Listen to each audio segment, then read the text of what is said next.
22 अप्रैल से चारधाम यात्रा की शुरुआत हो रही है, मगर इस बार सरकार ने यात्रा के लिए पंजीकरण व्यवस्था लागू की है। उत्तरकाशी के व्यापारियों का कहना है कि पंजीकरण व्यवस्था लागू होने की वजह से इस बार तीर्थयात्रियों का रुझान कम है।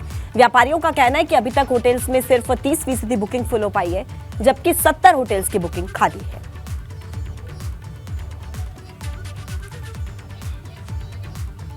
मुख्यमंत्री पुष्कर सिंह धामी जोशीमठ के दौरे पर पहुंचे। आर्मी हेलीपैड पर पार्टी कार्यकर्ताओं ने सीएम धामी का स्वागत किया है। सीएम धामी के साथ ही केंद्रीय रक्षा राज्य मंत्री अजय भट्ट भी मौजूद हैं। मुख्यमंत्री पुष्कर सिंह धामी आज जोशीमठ में हालातों का जायजा लेंगे। इस दौरान मुख्यमंत्री धामी जमीन धंसने को लेकर स्थानीय लोगों और अधिकारियों से बात करेंगे। इसी के साथ सीएम धामी कई जगहों पर जाकर निरीक्षण करेंगे। सीएम चारधाम यात्रा से पहले जोशीमठ में सभी व्यवस्थाओं को भी देखेंगे। तो मुख्यमंत्री जोशीमठ दौरे पर आर्मी हेलीपैड पर पार्टी के कार्यकर्ताओं ने उनका स्वागत किया और तमाम तरह की तैयारियों का जायजा लेते हुए मुख्यमंत्री इस दौरान नजर आए। ज्यादातर लोग कैलाश मानसरोवर के बारे में ही जानते हैं, लेकिन कैलाश की ही तरह से भगवान शंकर का एक और स्थान है जिसकी मान्यता बहुत ही ज्यादा खास है, और ये स्थान है आदि कैलाश, जिसकी यात्रा इस बार 4 मई से शुरू होगी।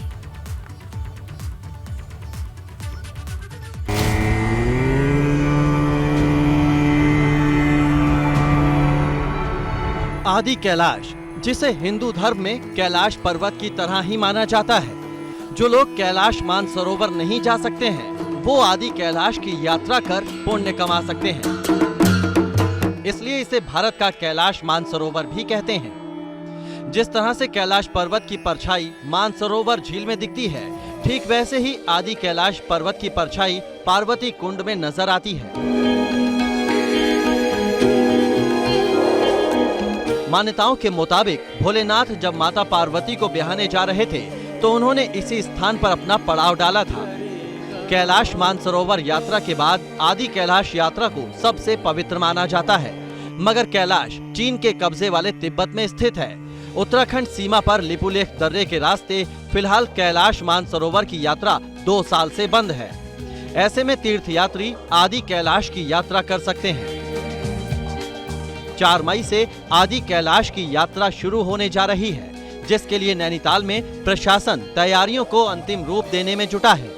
पहला ग्रुप जो है हमारा 4 मई को जाएगा और 8 दिन की यात्रा रहेगी। देखिए, हमारी पहचान जो विश्व भर में और देश भर में है वो इस आदि कैलाश ओम पर्वत यात्रा से मानी जाती है, तो ये हमारे लिए बहुत महत्वपूर्ण यात्रा है। 4 मई से 7 जुलाई तक आदि कैलाश यात्रा का पहला दल यात्रा करेगा, जबकि दूसरे चरण की यात्रा के लिए 5 अक्टूबर से 20 नवंबर तक का शेड्यूल जारी किया गया है। इस बार आदि कैलाश यात्रा पर 34 दल शामिल होंगे। आदि कैलाश यात्रा काठगोदाम से कैंचीधाम, जागेश्वर और भीमताल होते हुए पिथौरागढ़ पहुंचेगी, जहां से धारचूला, गुंजी और ओम पर्वत से होते हुए यात्री आदि कैलाश तक पहुंचेंगे। इस दौरान श्रद्धालु तवाघाट से आदि कैलाश और ओम पर्वत तक वाहनों से जा सकेंगे। बीआरओ ने इस क्षेत्र में 130 किलोमीटर लंबे सड़क मार्ग का निर्माण किया है, जिससे आने वाले समय में आदि कैलाश के दर्शन और आसान होंगे। एबीपी गंगा के लिए अजीत सिंह राठी की रिपोर्ट। 22 अप्रैल से चारधाम यात्रा की शुरुआत होने जा रही है, मगर इस बार सरकार ने यात्रा के लिए पंजीकरण की व्यवस्था लागू की। उत्तरकाशी के व्यापारियों का कहना है कि पंजीकरण व्यवस्था लागू होने की वजह से इस बार तीर्थयात्रियों का रुझान कम है। व्यापारियों का कहना है कि अभी तक होटल्स में सिर्फ 30% बुकिंग फुल हो पाई है, जबकि 70 होटल्स की बुकिंग अभी खाली है। सरकार के द्वारा जो एक काला कानून थोप लिया गया है इस चारधाम यात्रा के ऊपर, और उस चारधाम यात्रा का हर्ष क्या हो गया कि जिस सूचना विभाग के कैलेंडर पर जो उत्तराखंड का एक जो है एक जो कैलेंडर है, उस कैलेंडर में ये 2 धाम उड़ा रखे हैं। सारे धाम में जो 100% से ऊपर जिसमें बुकिंग होती थी, आज वो 50% से नीचे जा रहे हैं। उसका रीजन सिर्फ और सिर्फ ये हमारी उत्तराखंड सरकार है। प्रशासन की जो एक सिस्टम होता है वो आपको नहीं करना था, तो आपने यात्रियों को क्यों रोक दिया है? उसके बाद आपने जिस तरह से पर्यटन को प्रचार प्रसार करने के लिए आपने जो एक से एक जो आप कार्य करते हैं, उसमें कहीं पर भी 4 धाम को आपने आगे नहीं बढ़ाया है। और लक्सर में 24 करोड़ की लागत से बनाया गया पुल केवल शोपीस बनकर रह गया। अभी भी लोग सोनाली नदी को जान जोखिम में डालकर वहां पर पार करते हैं, मगर ये पुल उनके काम नहीं आ रहा। पुल तो बनकर तैयार कर दिया गया, लेकिन पुल को जोड़ने वाले संपर्क मार्ग ही नहीं बनाए गए। ग्रामीण कई बार शिकायत कर चुके हैं, लेकिन विभाग संपर्क मार्ग बनाने के लिए नींद से नहीं जाग रहा है। यहाँ की इधर रिश्तेदारी भी आना जाना भी पड़ा, यहाँ से लोगों ने जमीन भी ले रखी, इसमें को रखा नहीं जाता यहाँ से गन्ने गुन्ने लाकर। बहुत ज़्यादा समस्या। ना बनने के कारण से जब तक पुल का अपोज रोड नहीं बन पाएगा, अगर किस कारण नहीं बन पाता तो हम पुल के अपोज रोड के लिए रोड पर भी उतरेंगे और धरना प्रदर्शन भी करेंगे। पत्र प्राप्त हुए थे। एक तो मथारा में जो PWD द्वारा पुल बनाया गया उसकी अप्रोच अभी तक नहीं बनी है। इस संबंध में विभागीय अधिकारी से जानकारी ली गई बहुउद्देशीय शिविर में, तो उनके द्वारा अवगत कराया गया कि इसमें अभी किसानों का जो मुआवजा दिया जाना है निजी भूमि का, उसका निस्तारण नहीं हो पाया है और उसकी कार्रवाई चल रही है। तो उन्होंने आश्वस्त किया कि यथाशीघ्र इसमें इसका निस्तारण करा जाए। उत्तराखंड की धामी सरकार ने राष्ट्रीय शैक्षणिक अनुसंधान और प्रशिक्षण परिषद यानी कि NCERT के साल 2023-24 से लागू की गई नई शिक्षा नीति के दौरान अभी तक विद्यालय में पढ़ाई जाने वाले इतिहास को हटाकर नए सिरे से भारतीय संस्कृति के अनुरूप जोड़े गए इतिहास को किताब में शामिल करने हेतु लागू कर दिया गया है। इसमें कक्षा पहली से लेकर इंटर की किताब में कई बदलाव हैं। देवभूमि उत्तराखंड में किताबों में दूसरी कक्षा में महाभारत काल से लेकर के रामायण में उल्लेखित भगवान श्री राम के साथ ऋषि मुनियों के अलावा महाभारत के पात्रों के जीवन और भारत के सभी धार्मिक स्थल, तीर्थ स्थल से लेकर लंका दहन तक के सभी पात्रों की भूमिका को पढ़ाया जाएगा। जोशीमठ में बद्रीनाथ हाईवे पर पहाड़ी दरकने का एक वीडियो सामने आया है। इसमें पहाड़ी का एक बहुत बड़ा हिस्सा टूटकर नीचे गिरता है। ये वीडियो हनुमान चट्टी का बताया जा रहा है। 27 अप्रैल से बद्रीनाथ धाम की यात्रा की शुरुआत होनी है, मगर उससे पहले यात्रा मार्ग पर इस तरह की तस्वीरें दहशत पैदा कर रही हैं। एक्सक्लूसिव तस्वीरें आप इस वक्त देख रहे हैं ABP गंगा पर, जहां देखिए किस तरीके से ये जो दरारें हैं ये कहीं ना कहीं चिंता पैदा कर रही हैं। और हनुमान चट्टी के पास का ये वीडियो बताया जा रहा है जिसमें पहाड़ी का एक बहुत बड़ा हिस्सा टूटकर गिर गया। और 27 अप्रैल से बद्रीनाथ धाम की यात्रा की शुरुआत होनी है, लेकिन उससे पहले इस तरीके की तस्वीरें परेशान करने वाली यकीनन है। तस्वीरें दहशत पैदा कर रही हैं। जोशीमठ में बद्रीनाथ हाईवे पर पहाड़ी दरकने का एक वीडियो सामने आया जिसमें पहाड़ी का एक बहुत बड़ा हिस्सा टूटता है और नीचे गिर जाता है। उधर देखिए ऋषिकेश में देहरादून मार्ग पर एक हादसा हुआ है। जंगल में एक कार आग लग गई और देखते ही देखते किस तरीके से धू-धू कर ये कार जलने लगी।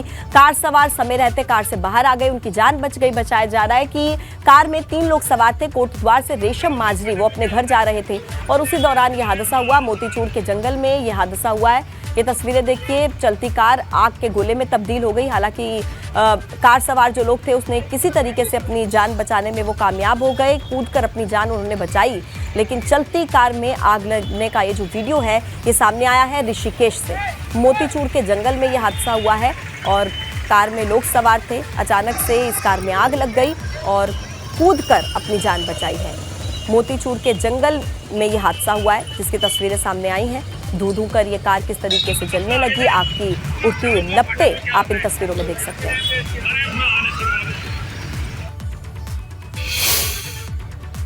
देखिए, केदारनाथ धाम के लिए हेली सेवाओं में टिकटों की बुकिंग आज से शुरू हो चुकी है। दोपहर को 12 बजे से IRCTC की तरफ से ऑनलाइन टिकटों की बुकिंग की प्रक्रिया शुरू कर दी गई है। इस बार IRCTC की वेबसाइट के जरिए टिकटों की बुकिंग कराई जा सकती है। पर्यटन विभाग ने रेलवे को टिकट बुकिंग का जिम्मा सौंपा है। आपको बता दें कि 25 अप्रैल को केदारनाथ धाम के कपाट खुलेंगे। इसकी तैयारियां जोर शोर से चल रही हैं। और ज्यादा जानकारी देंगे हमारे संवाददाता पंकज राणा इस वक्त फोन लाइन पर जुड़ गए हैं। पंकज, क्या तैयारियां फिलहाल चल रही हैं और किस तरीके से बुकिंग करवाई जा सकती है? यात्रियों के लिए क्या अपडेट हमारे पास है?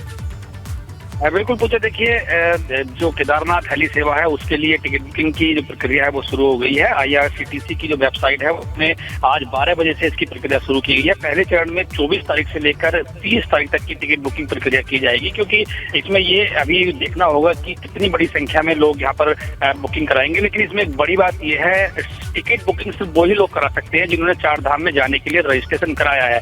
जो आपका 4 धाम वाला रजिस्ट्रेशन है उसको, उस रजिस्ट्रेशन नंबर को आपको हेली सेवा की जो वेबसाइट है उसमें डालना होगा और उसके बाद आगे का प्रोसेस शुरू हो गया। 12 बजे हमने चेक किया था, 12 बजे से जो हेली सेवा की टिकट बुकिंग की प्रक्रिया है वो शुरू कर दी गई है।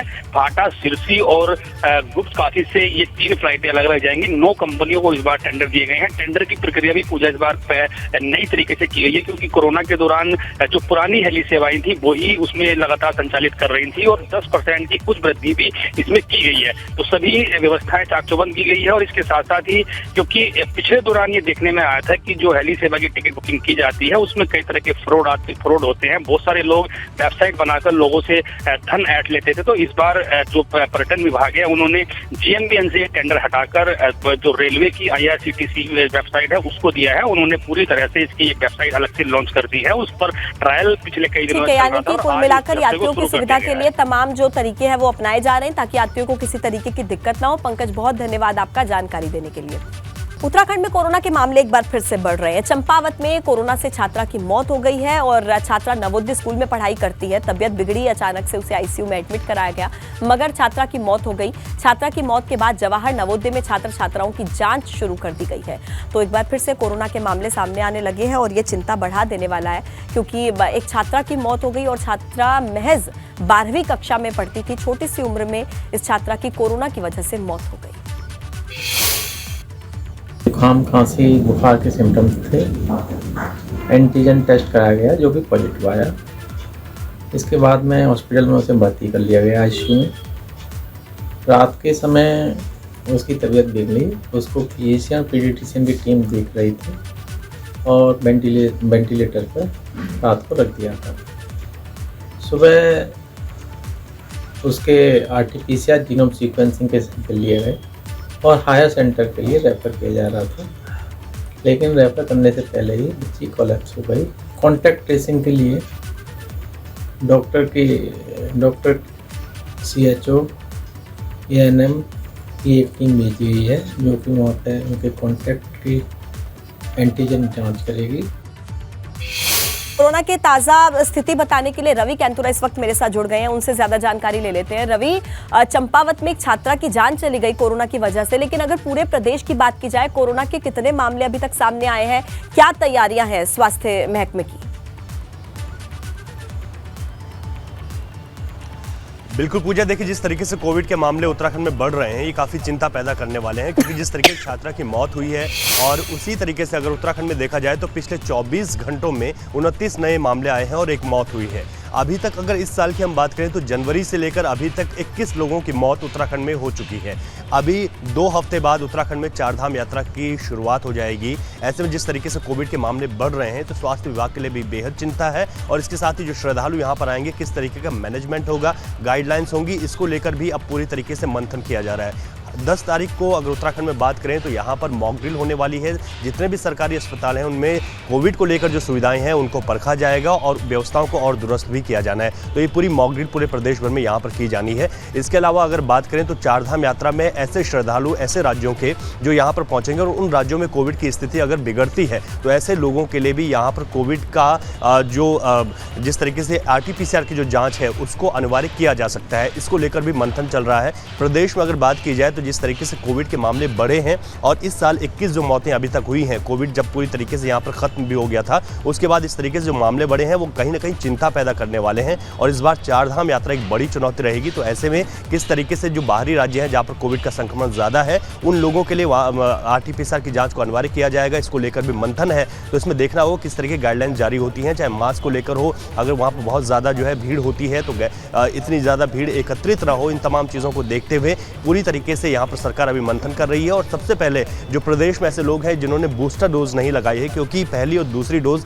लगभग जो है 100% प्रदेश में हो चुकी है, लेकिन बूस्टर डोज में ऐसे हैं जो कि कई लोग अभी तक बूस्टर डोज लगाने के लिए सामने नहीं आए हैं। तो ये बड़ा महत्वपूर्ण है कि बूस्टर डोज लगाएं, क्योंकि यहाँ पर एक बार जो वैक्सीनेशन की जो कमी है वो भी देखने को मिली थी, लेकिन अभी प्रदेश के 11 राज्य की जगहों पर जो वैक्सीनेशन का अभियान है उसको तेज कर दिया गया है और RT-PCR की जो जाँचें हैं उनको भी कराने के निर्देश दे दिए गए हैं। तो ऐसे में जिस तरीके से इस बार देखा जा रहा है कि RT-PCR की जांचों में वृद्धि भी हुई है तो लोग कोविड संक्रमित पाए भी जा रहे हैं। तो ये बड़ा महत्वपूर्ण है कि यहाँ पर सरकार की ओर से हो सकता है कि 4 धाम यात्रा में बाहरी राज्यों से आने वाले लोगों के लिए कुछ गाइडलाइंस जारी की जाएं और यहाँ पर किस तरीके से कोविड की गाइडलाइंस का पालन किया जाना है उनको सुनिश्चित किया जाएगा।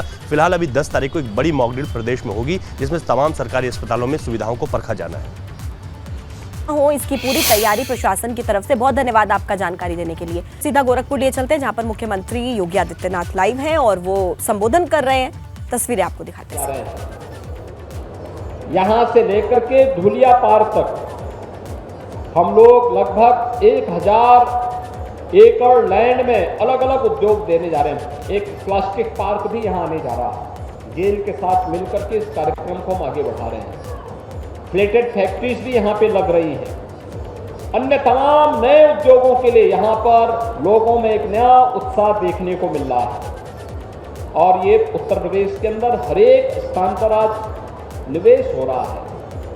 अच्छा इंफ्रास्ट्रक्चर, आज के दिन पर हम लोग पूर्वांचल को जोड़ने के लिए पूर्वांचल एक्सप्रेसवे दे चुके हैं, बुंदेलखंड को जोड़ने के लिए बुंदेलखंड एक्सप्रेसवे दे चुके हैं, पश्चिमी उत्तर प्रदेश को मध्य उत्तर प्रदेश और पूर्वांचल से जोड़ने के लिए गंगा एक्सप्रेसवे का निर्माण युद्ध स्तर पर चल रहा है, गोरखपुर लिंक एक्सप्रेसवे पर युद्ध स्तर पर कार्य चल रहा है, इंटर स्टेट कनेक्टिविटी 4 लेन की हो रही है, लगभग हो चुकी है। नेपाल से जोड़ने के लिए बिहार, झारखंड, छत्तीसगढ़, मध्य प्रदेश, राजस्थान, हरियाणा, उत्तराखंड, जितने भी राज्य हैं इन सबको जोड़ने के लिए हम लोग 4 लेन की कनेक्टिविटी दे चुके हैं। एयर कनेक्टिविटी हमारी बेहतर हुई है। 2017 में हमारे केवल 2 एयरपोर्ट फुली यानी पूरी तरह क्रियाशील थे और 2 आंशिक थे। आज हमारे 9 एयरपोर्ट तो वर्तमान में क्रियाशील हो चुके हैं। 12 एयरपोर्ट पे हम काम करने जा रहे हैं, 12 एयरपोर्ट पर, और तेजी के साथ एक कार्यक्रम आगे बढ़ाए जा रहे हैं। 12 नए एयरपोर्ट आने जा रहे हैं, 5 इंटरनेशनल एयरपोर्ट होंगे। मेट्रो का निर्माण युद्ध स्तर पर हो रहा है, कहीं मेट्रो, कहीं रोपवे, पब्लिक ट्रांसपोर्ट के अत्याधुनिक साधन दे रहे हैं और कानून व्यवस्था के लिए तो कहना ही क्या है। जो लोग पहले उत्तर प्रदेश की कानून व्यवस्था को दता बताते थे, आज आप देख रहे होंगे उनके सामने स्वयं के जान के लाले पड़ रहे हैं। जब कोर्ट उन्हें सजा सुनाती है तो उनकी पैंटें भी गीली होती हुई देखती है। जनता देखती है कि कैसे माफिया पहले जनता को तबाह करते थे, उद्योगपतियों को धमकी भेजते थे, व्यापारियों का अपहरण करते थे, और आज उनके सब सिट्टी पिट्टी गुम है। सबके सामने जान के लाले पड़े हुए हैं। कानून का राज होगा, कानून के अलावा किसी को कानून के इतर कार्य करने की इजाजत कतई नहीं दी जाएगी। और यह सरकार का संकल्प है और सरकार अपने जीरो टॉलरेंस की उस नीति के तहत आगे भी पूरी प्रतिबद्धता के साथ कार्य करेगी। मैं आज अपने सभी उन उद्यमियों को आश्वस्त करता हूं, उत्तर प्रदेश के अंदर न केवल उनकी पूंजी सुरक्षित रहेगी बल्कि उन्हें ढेर सारा अवसर मिलेगा। इतना बड़ा मार्केट दुनिया के अंदर कहीं नहीं मिल सकता जितना बड़ा उत्तर प्रदेश है। और उत्तर प्रदेश के अंदर नौजवानों को नौकरी की सुविधा भी उसी तरीके से आगे बढ़ती हुई दिखाई देनी चाहिए। उनके लिए सरकार ने अप्रेंटिसशिप की स्कीम भी निकाली है, सरकार भी उसमें आधा मान दे देगी। जहां भी ये कार्यक्रम चलेंगे हर उद्यम के साथ, हर उद्योग को हम आगे बढ़ाने का कार्य करेंगे। और जो निवेश करेगा, इंसेंटिव भी, निवेश के उत्पादन के साथ ही इंसेंटिव भी ऑनलाइन उन्हें भुगतान करने की प्रक्रिया के साथ अब हम लोग जोड़ चुके हैं। कहीं किसी भी स्तर पर कोई फाइल नहीं अटकने वाली है। मुख्यमंत्री कार्यालय स्वयं इसकी मॉनिटरिंग करेगा। इसलिए मैं आज के इस अवसर पर जयपुरिया जी को, श्री रविकांत जयपुरिया जी को और उनकी पूरी टीम को आश्वस्त करता हूं। राज्य सरकार और हमारा पूरा प्रशासन पूरी प्रतिबद्धता के साथ उत्तर प्रदेश के विकास के लिए कार्य कर रही है। आप निवेश करें, समयबद्ध तरीके से इसे आगे बढ़ाइए। सरकार सभी प्रकार की सुविधाएं और सुरक्षा आप सबको उपलब्ध कराएगी। हर व्यापारी को, हर उद्यमी को, हर नागरिक को। उत्तर प्रदेश की 25 करोड़ जनता के प्रति हमारी ये जवाबदेही है और हम अपनी इस जवाबदेही के साथ बंधे हुए हैं। हर नागरिक के जीवन में खुशहाली लाना, उसके जीवन में हर प्रकार की खुशहाली लाने के लिए सरकार के इन संकल्पों को आगे बढ़ाने के लिए ही सरकार इन सभी प्रक्रियाओं को आगे बढ़ा रही है। और जो 35 लाख करोड़ रुपए के निवेश के प्रस्ताव उत्तर प्रदेश को प्राप्त हुए हैं, ये उन्हीं संकल्पों को आगे बढ़ाने की प्रक्रिया का हिस्सा है। और उस प्रक्रिया में वरुण वैब्रेस ने रुचि दिखाई, मैं इसके लिए हृदय से धन्यवाद दूंगा। और आप सभी गोरखपुर वासियों को और यहाँ पर वरुण वैब्रेस परिवार से जुड़े हुए सभी उनके कार्मिकों को भी हृदय से बधाई देते हुए अपनी शुभकामनाएं देता हूं और मुझे पूरा विश्वास है कि समयबद्ध तरीके से एक कार्यक्रम आगे बढ़ेगा और न केवल पूर्वी उत्तर प्रदेश के विकास के लिए बल्कि उत्तर प्रदेश के विकास में अपना योगदान देते हुए अपने निवेश को कई गुना बढ़ाने और उसके माध्यम से प्रदेश और देश की सेवा करने के लिए वरुण वेबरेज आगे बढ़ेगा। इसके लिए मेरी शुभकामनाएं हैं। धन्यवाद। जय हिंद। में खेल का मैदान बनेगा और रोजगार के अवसर पैदा होंगे। ये तमाम बातों का जिक्र गोरखपुर के मंच से मुख्यमंत्री योगी आदित्यनाथ करते हुए नजर आए।